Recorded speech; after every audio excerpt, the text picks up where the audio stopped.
सामनामधल्या वादग्रस्त कार्टूनचे पडसाद, नवी मुंबईच्या कार्यालयावर दगडफेक तर ठाण्यातल्या सामना कार्यालयावर शाईफेक। वादग्रस्त कार्टून प्रकरणी सामनाच्या संपादकांनी माफी मागावी, विरोधी पक्षनेते धनंजय मुंडेंची मागणी, तर संपादकांवर गुन्हा दाखल करा, राधाकृष्ण विखे पाटील यांची सूचना।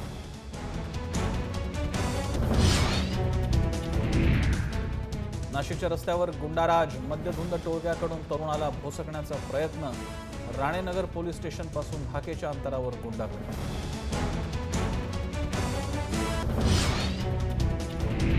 सांगलीतल्या मराठा मोर्चाला लाखोंची हजेरी, लाखोंच्या संख्येने मराठा एकवटले, एक मराठा लाख मराठाची कर्नाटकातही गर्जना।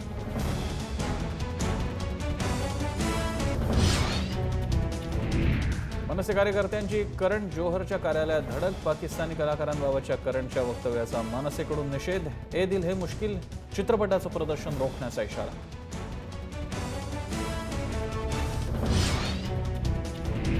पुण्यात मायलेकींना मारहाण करणाऱ्या मिलिंद काळेच्या घराला भूमाता ब्रिगेडच्या कार्यकर्त्यांनी फासलं काळं, तर काळेला कोर्टाकडून जामीन मंजूर।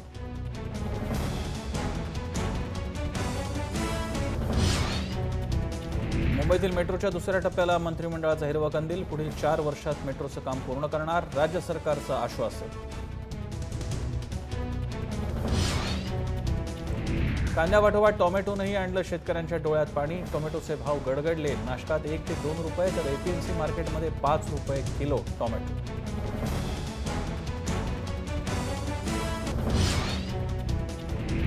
1 ऑक्टोबर 2016 पासून पनवेल महापालिका अस्तित्वात येणार, राज्य सरकारचा निर्णय, विरोध असणाऱ्या 29 गावांचा पनवेल महापालिकेत समावेश।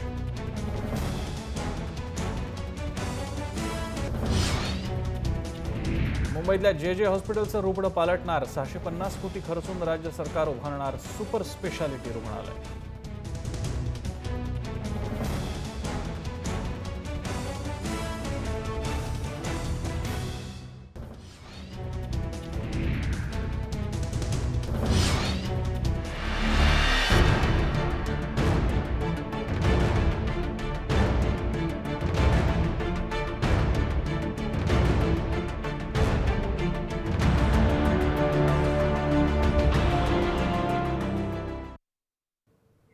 नमस्कार, मी प्रसन्न जोशी।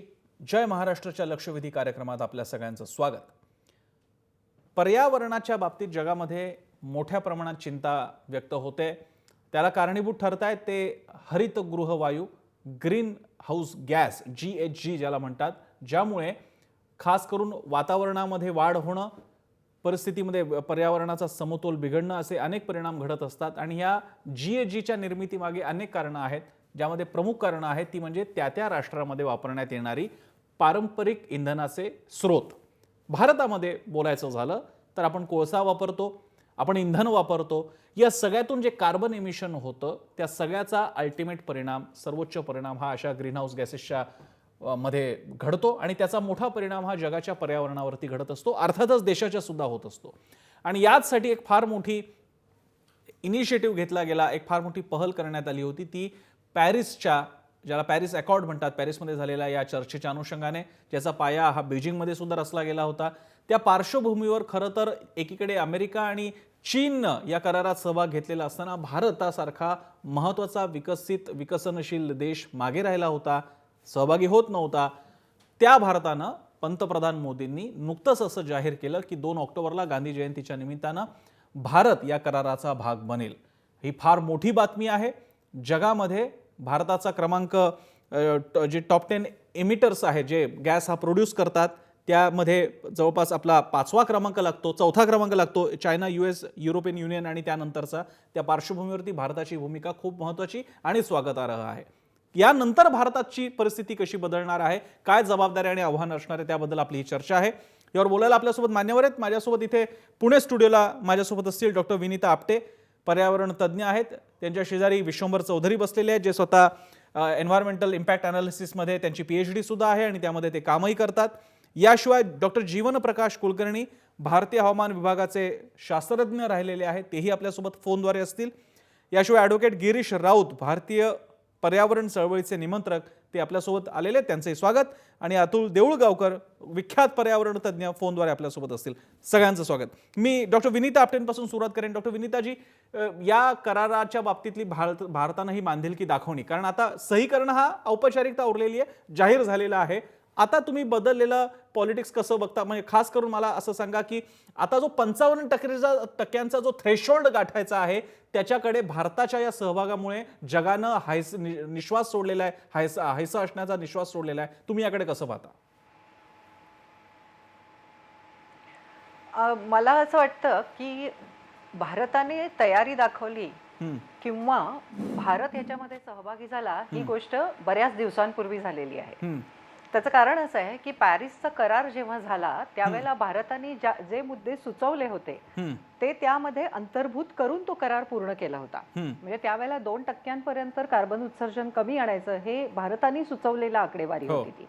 त्याचं कारणच असं आहे की भारतामध्ये जेवढे श्रीमंत लोक आहेत तेवढेच किंवा तिंबहुना जास्त, त्यापेक्षा जास्त गरीब लोक आहेत जे कोळसा अजूनही वापरतात. आणि ह्या गरीब जनतेला कोळसा वापरण्याची वरती बंदी करायची आणि 1.5% कार्बन उत्सर्जन आणायचं हे लगेचच्या लगेच शक्य नव्हतं आपल्या कुणालाच. परंतु ह्या करारावरती सही भारताने तेव्हाच केली होती जेव्हा 2 मे किंवा एप्रिलच्या शेवटच्या आठवड्यात मला वाटतं न्यूयॉर्कवर या सगळ्या करारावर सह्या झाल्या आणि त्याच्यानंतर भारताने INDC लॉन्च केलं. ह्या गोष्टी आधीच ठरल्या होत्या, पण आता परत आपण 2 ऑक्टोबरला त्या करारामध्ये आपण कशा प्रकारे भाग घेणार आहोत, त्यासाठी आपण कुठल्या उपाययोजना करणार आहोत, अपारंपरिक ऊर्जा स्रोत कुठले कुठले वापरणार आहोत, याचा परामर्श घेऊन आपण आता पुन्हा ती नवीन योजना असं नाही तर आपण त्या पॅरिस कराराला पाठिंबा देतो आहोत. त्यामुळे मला असं वाटतं की हा एक अतिशय सकारात्मक बदल आपण स्वीकारतो आहोत आणि या सकारात्मक बदलाचे परिणाम अगदी आपल्याला चांगल्यापैकी बघायला मिळतील.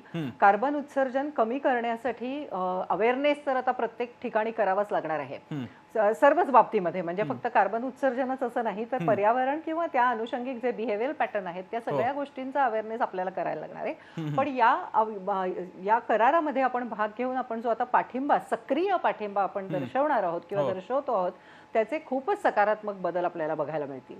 विश्वंभर चौधरी, याला जोडून पुढचा भाग आपल्या समोर येतो, तो म्हणजे याची किंमत मोजावी लागणार आहे. ज्यावेळी जगातल्या प्रमुख सत्ता अशा करारावरती सही करत असतात त्याचं कारण किमान 500 वर्षाचा त्यांना हा बेनिफिट मिळालेला असतो कार्बन एमिशनचा. त्यांनी त्यांची एक इकॉनॉमी एका लेवलला नेलेली आहे आणि त्यानंतर त्यांनी आता स्वाभाविकपणे या अशा अकॉर्ड्सवरती, करारांवरती सही केलेली आहे. भारत जिथे आपली औद्योगिक प्रगतीच गेल्या 40-50 वर्षांची आहे, अजूनही आपला फार मोठा डोलारा हा सगळा कार्बन एमिशन बेस्ड असणाऱ्याच एनर्जी रिसोर्सेसवरती टिकून आहे. अशा वेळी, आणि आपण हेही बघतोय की अपारंपरिक ऊर्जा स्रोत आपल्याकडे किती महाग आहेत, अशा वेळी हा करार करून जगामध्ये आपलं नाव वगैरे झालं हा एक भाग आहे.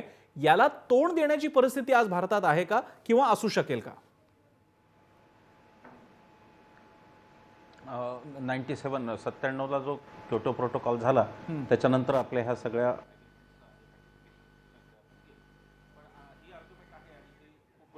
झालेली पण आता मला पॅरिसमध्येच्या कन्व्हेन्शनमध्ये असं दिसलं की विकसनशील देशांनी हा हट्ट थोडासा सोडलेला आहे असं दिसतंय. आणि कुठेतरी ही जाणीव आहे की आपण कोणाला किती मिळालं आता हे इतिहासात न जाता, कारण मग त्याला काही कुठलेच खरं म्हणजे सीमा राहत नाही, प्रत्येकाने मग तेवढी वर्ष असं जाता येत नाही. आणि त्यामुळे एक मला असं वाटतं की समंजस भूमिका विकसनशील देशांनी सुद्धा घेतलेली आहे. विकसनशील देशांना एक रिलीफ यात असा आहे की विकसनशील देशांनी यात कुठली पेनल्टी नाही इंटरनॅशनल लेवलला, किंवा असं काही नाहीये की तेवढे कमी नाही केलं टार्गेट तर काही दंड होईल, अशातला कुठलाही भाग नाही. ही तशी व्हॉलंटरी एक प्रकारे स्कीम आहे आणि त्याला नेम अँड शेम असं आधी म्हणलं होतं की जे करणार आहेत त्यांची नावं घ्या आणि त्यांना लाजवा. त्याच्यात पुन्हा बदल झाला आणि नेम अँड एनकरेज, नावं घ्या आणि त्यांना प्रोत्साहित करा, अशा प्रकारचा तो थोडा ह्युमॅनिटेरियन अँगलने तो बदल झाला. पण मूळ मुद्दा असा आहे की हे करण्यासाठी म्हणजे समजा भारताला आपण आता रॅटिफाय करतोय 2 ऑक्टोबरला, असं गृहीत धरू की भारताला हे प्रामाणिकपणे त्याची अंमलबजावणी करायची आहे, तर भारताला ज्या गोष्टी कराव्या लागणार आहेत त्या महाग आहेत असं आपल्याला जे वाटतं.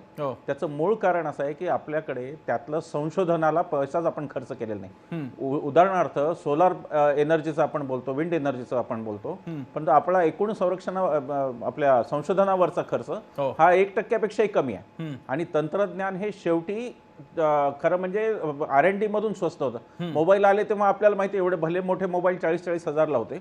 आज 3,000 मोबाईल येतो. तर ते केवळ आणि केवळ संशोधनाने ते होऊ शकतं, रिसर्च अँड डेव्हलपमेंटने होऊ शकतं.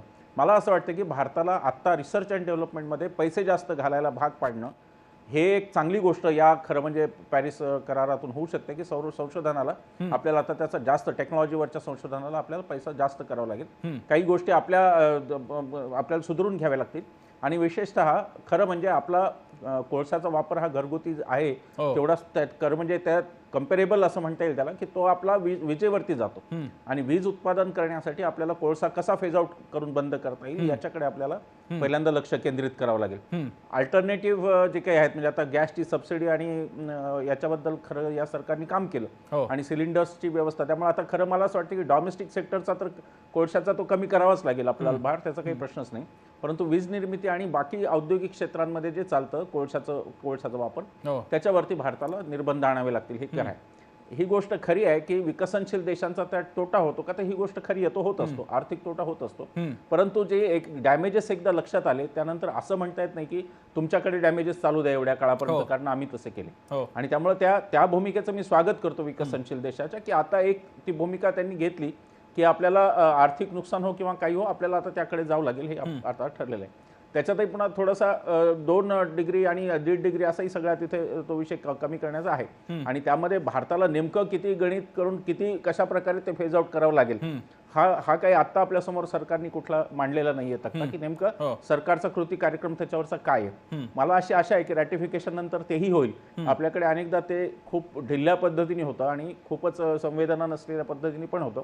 फक्त मला आज काही राजकीय अजिबात बोलायचं नाही. ते सगळे आज पर्यावरणातलेच लोक आहेत आणि तज्ञ आहेत आणि आपण तांत्रिकच चर्चा करतो. परंतु हे जर रॅटिफिकेशनची जर घोषणा पार्लमेंटमध्ये झाली असती तर मला अधिक आनंद झाला असता.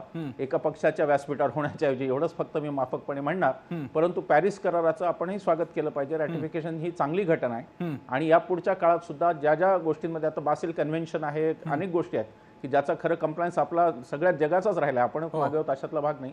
अमेरिका स्वतःही करते आणि त्याचा त्यांनी अमेरिकेने अनेक करारावर तर सह्याही केले नाहीत, आपल्याला सगळ्यांना माहिती आहे. त्यामुळे अमेरिकेची नियत वगैरे हे ठीकच आहे. म्हणजे त्या विषयावर आपल्याला किती बोलता येईल की अमेरिका कसं मतलबीपणा करतं, भांडवलशाहीचा कसा तिथं उद्रेक आहे, हे बोलता येईल आपल्याला. पण त्याचा अर्थ आपण आपल्यात सुधारणा करून असं नाही. कारण असं की ग्लोबल इम्पॅक्टच्या आधी लोकल इम्पॅक्ट असतो, तो सुद्धा फार महत्वाचा असतो.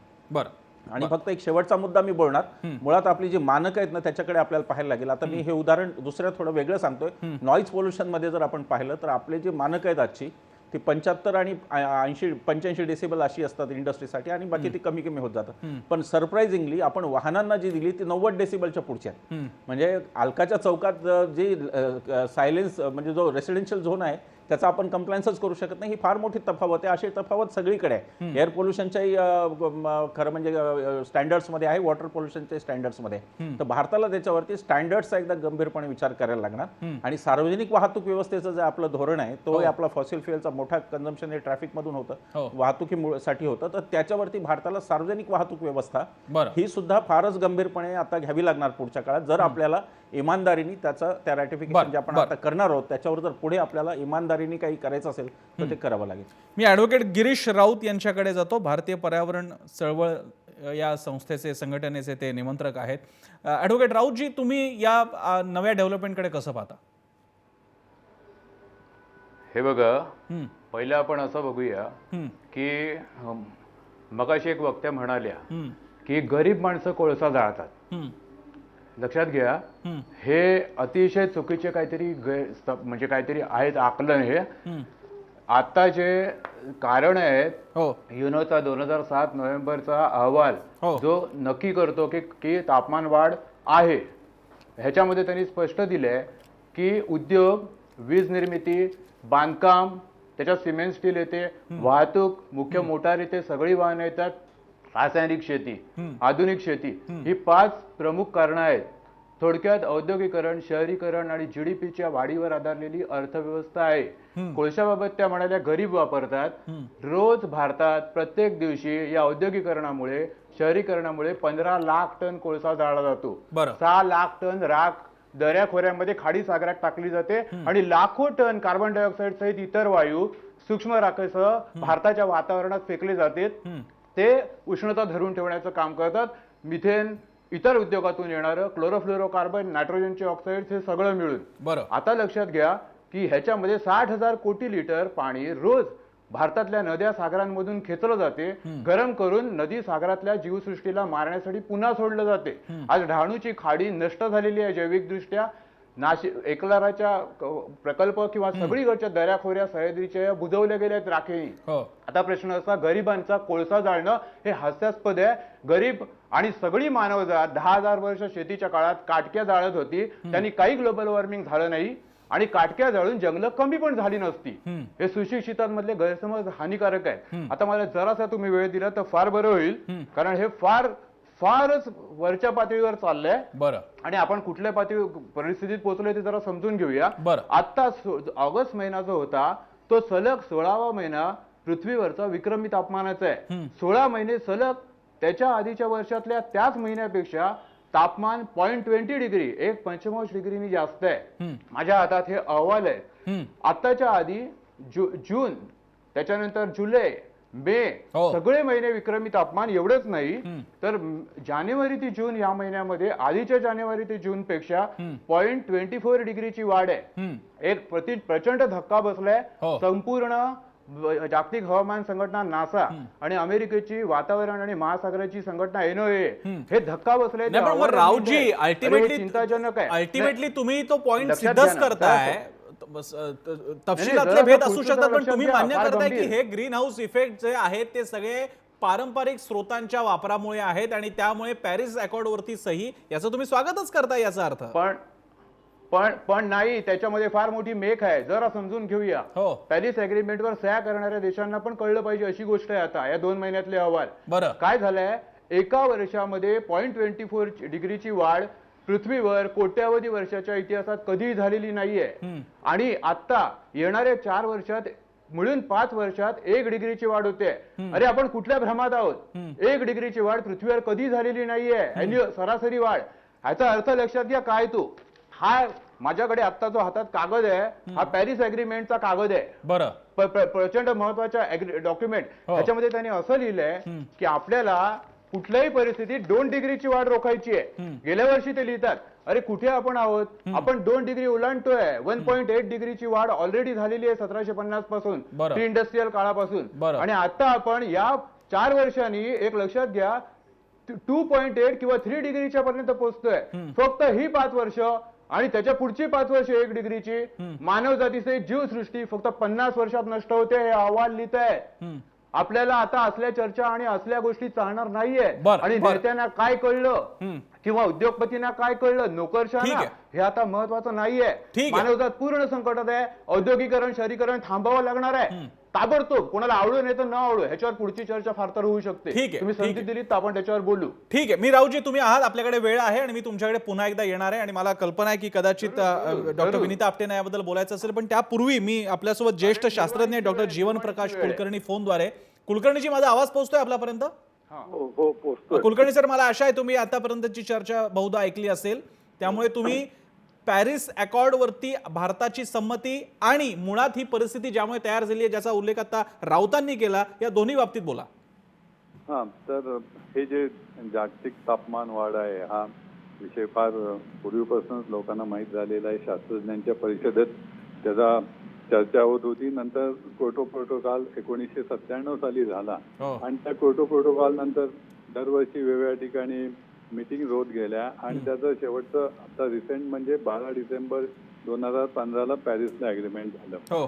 त्यात पूर्वी जे मूळ प्रदूषण करणारे देश होते त्यात चायना 20%, अमेरिका 20%, हे 2 देश 40% जवळजवळ पोल्युशन करत होते, म्हणजे CO2 वाढवत होते. भारताचा सहभाग हा साधारण 3 ते 4% इतकाच होता. पॅरिस अग्रीमेंट मध्ये हे सगळ्यांनी मान्य केलं आणि ही त्याच्यावर सही करायची पद्धत ही 2 स्टेप मध्ये असते. पहिल्यांदा हा अकॉर्ड झाल्यानंतर 21 एप्रिलला म्हणजे 22 एप्रिलला तो 2016ला तो तयार करण्यासाठी ठेवला. तेव्हा पहिली सही होती. नंतर ती आपल्या देशात जाऊन आपल्या पार्लमेंटमध्ये आपल्या लोकांची संमती घेऊन ती रॅटिफाय करायची, त्याला पुष्टी द्यायची असते. तर ही पुष्टी आता ही 2 ऑक्टोबरला गांधी जयंती आणि त्या दिवशी देणार आहेत, मोदी देणार आहेत. हो तर हा जो आहे, तर प्रत्येक देशाने आपलं उद्दिष्ट स्वतःहून ठरवायचं आहे. याला बॉटम अप अप्रोच म्हणतात. हो. टॉप डाऊन अप्रोच म्हणजे सगळ्यांनी ठरवायचं की प्रत्येक देशाने किती कमी केलं पाहिजे, तसं नाहीये. बरं हा बॉटम अप अप्रोच आहे. आपण आपले उद्दिष्ट ठेवायचे आणि आपण जर आपले उद्दिष्ट ठेवली तर आणि चांगली उद्दिष्ट झाली तर या तर्फे आपल्याला नेम आणि एनकरेजमेंट मिळेल. हो. त्यासाठी ग्रीन फंडही काढला जाणार आहे. $100 बिलियन राहणार आहे. बरं तर ह्या करार केल्यामुळे आपलं कुठलंही नुकसान नाहीये. उलट आपण ही पृथ्वी वाचवण्याचा जो एक उपक्रम आहे त्यात आपण सहभागी आहे आणि पहिल्यापासून भारताने हा लीड घेतलेला आहे. तर हा जो करार आहे तो फार महत्वाचा आहे. आता आपली जी रॅटिफिकेशनची सही होणार आहे ती, आणि त्या दृष्टीने आपल्या देशातील उद्योगांना चालनाच मिळणार आहे. बरं बरं तुम्ही आमच्यासोबत राहा डॉक्टर कुलकर्णी. आपल्यासोबत थोड्याच वेळात अतुल देऊळगावकर सुद्धा असणार आहेत, पण त्यापूर्वी एक छोटासा ब्रेक घेऊयात. ब्रेकवर जाताना आपण आपला प्रश्न पाहूयात. तुम्हाला सुद्धा या चर्चेत सहभागी होता येईल. आमच्या ट्विटरवरती जर का आपण गेला, ट्विटर हँडलवरती, तर आमचा प्रश्न आहे की पॅरिस करारामुळे भारताची पर्यावरण विषयक जबाबदारी वाढली आहे का? जरूर व्यक्त व्हा. छोटासा ब्रेक घेऊयात. पाहत रहा जय महाराष्ट्र.